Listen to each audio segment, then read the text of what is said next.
दोस्तों नमस्कार। पूर्व प्रधानमंत्री, भारतीय राजनीति के अजात शत्रु, भारत रत्न अटल बिहारी वाजपेयी जी का जन्म दिवस आज पूरे देश में सुशासन दिवस भी मनाया जा रहा है।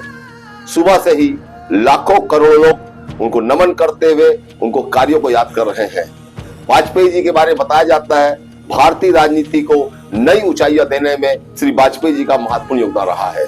उनके जीवन से जुड़ी कुछ अनसुलझी कहानियों का एक विशेष एपिसोड धमतरिया के गोट पर देखें, सिर्फ धमतरिया के गोट पर। नमस्कार। मौत की उम्र क्या, 2 पल भी नहीं, जिंदगी सिलसिला आज कल की नहीं। मैं जी भर जिया, मैं मन से मरूं। देखिए कवि का मन, मैं जी भर जिया मैं मन से मरूं, लौट कर आऊंगा कूच से क्यों डरूं। तू दबे पांव चोरी छिपे से ना, सामने वार कर फिर मुझे आजमा। मौत से बेखबर जिंदगी का सफर, शाम हर सुरमई रात बंसी का स्वर। बात ऐसी नहीं कि कोई गम ही नहीं, बात ऐसी नहीं कि कोई गम ही नहीं। दर्द अपने पराये कुछ कम भी नहीं। प्यार इतना परायों से मुझको मिला, ना अपनों से बाकी है कोई गिला। हर चुनौती से 2 हाथ मैंने किए, आंधियों में जलाए हैं बुझते दिए।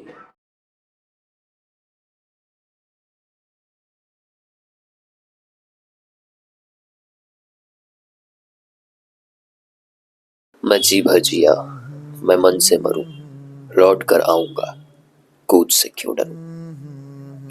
यह शब्द है उस महान राजनेता के जिनकी तारीफ खुद शत्रु भी किया करते थे और इसलिए उन्हें राजनीति का अजात शत्रु कहा जाता था। आज पूरा देश सुशासन दिवस मना रहा है उस हस्ती की याद में जिनके भाषण लाखों की भीड़ को मंत्रमुग्ध किया करते थे, जिनकी कविताएं एक ऊर्जा का संचार करती थी। जी हाँ, इस दिन जन्म हुआ था अटल बिहारी वाजपेयी, जिन्होंने छत्तीसगढ़ के निर्माण की परिकल्पना भी की थी। आइए आज हम इस महान नेता को याद करें और उनके जीवन से प्रेरणा लें।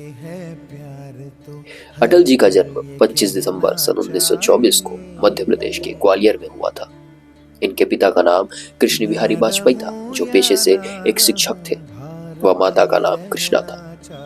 पिता शिक्षक होने के साथ साथ एक कवि भी थे और शायद यही से अटल जी के अंदर एक कवि भी मौजूद था। उन्होंने अपनी प्रारंभिक पढ़ाई सरस्वती शिशु मंदिर से की और ग्रेजुएशन महारानी लक्ष्मीबाई कॉलेज से किया। अटल जी का राजनीति में शुरू से ही लगाव रहा, इसलिए 15 साल की उम्र में उन्होंने आरएसएस ज्वाइन किया और 1942 में क्विट इंडिया मूवमेंट के दौरान इन्हें गिरफ्तार भी कर लिया गया था, जिसके कारण इन्होंने 23 दिन जेल में बिताए। वास्तव में राजनीति में इनका आगमन 1944 में हुआ, जब इन्हें आर्य समाज का जनरल सेक्रेटरी बनाया गया। उसके बाद राजनीति में इनका कद बढ़ता गया और सन 1947 में इन्हें आरएसएस का विस्तारक बनाकर उत्तर प्रदेश भेजा गया, जहां इन्होंने अपना कार्य बखूबी निभाया। देश के लिए कुछ करने की प्रेरणा से इन्होंने अपने मित्र लाल कृष्ण आडवाणी के साथ मिलकर 1957 में भारतीय जनसंघ पार्टी का निर्माण किया और उस वर्ष लोकसभा चुनाव लड़ा। हालांकि इस लोकसभा चुनाव में उन्हें केवल 2 ही सीटें मिली, जिसमें बलरामपुर से अटल बिहारी वाजपेयी जी विजय हुए एवं लाल कृष्ण आडवाणी जी ने 1 सीट जीता। इसके बाद भी वे टिके नहीं और अपना सफर जारी रखा। सन 1975 से 77 के दौरान जब इमरजेंसी देश में लगाई गई, इस दौरान कई नेताओं के साथ साथ अटल बिहारी वाजपेयी जी को भी गिरफ्तार किया गया। उसी वर्ष हुए इलेक्शन में जनता दल की सरकार बनी, जिसके प्रधानमंत्री मोरारजी देसाई थे और विदेश मंत्री के रूप में अटल बिहारी वाजपेयी जी को स्थान मिला। इस दौरान अपने कार्यालय में उन्होंने देखा कि प्रधानमंत्री नेहरू जी की तस्वीर यहाँ से गायब है। इस पर उन्होंने तुरंत उस तस्वीर को वापस अपने कार्यालय में लगाने के आदेश दिए। उनका यह मानना था कि सरकारी कोई भी हो, देश के प्रथम प्रधानमंत्री नेहरू जी और नेहरू जी को वो अपना प्रेरणा स्रोत भी मानते थे। अंततः 1980 में अटल जी ने लाल कृष्ण आडवाणी के साथ मिलकर भारतीय जनता पार्टी का निर्माण किया। 1996 में भाजपा गठबंधन की सरकार बनी, जिसमें अटल बिहारी वाजपेयी प्रधानमंत्री बने। लेकिन गठबंधन की सरकार होने के कारण 13 दिनों में ही यह सरकार गिर गई और प्रधानमंत्री के पद से अटल बिहारी वाजपेयी ने इस्तीफा दे दिया। आखिरकार 13 अक्टूबर 1999 को 330 सीट जीतकर भाजपा सत्ता में आई और फिर एक बार प्रधानमंत्री के रूप में अटल जी ने अपना कार्यभार संभाला।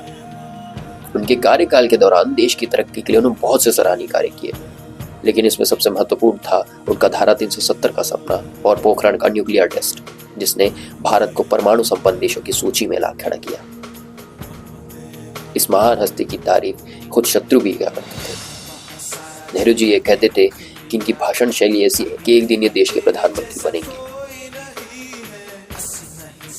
अंत में बीमारी के चलते इस महान हस्ती का देहांत 16 अगस्त 2018 में हुआ।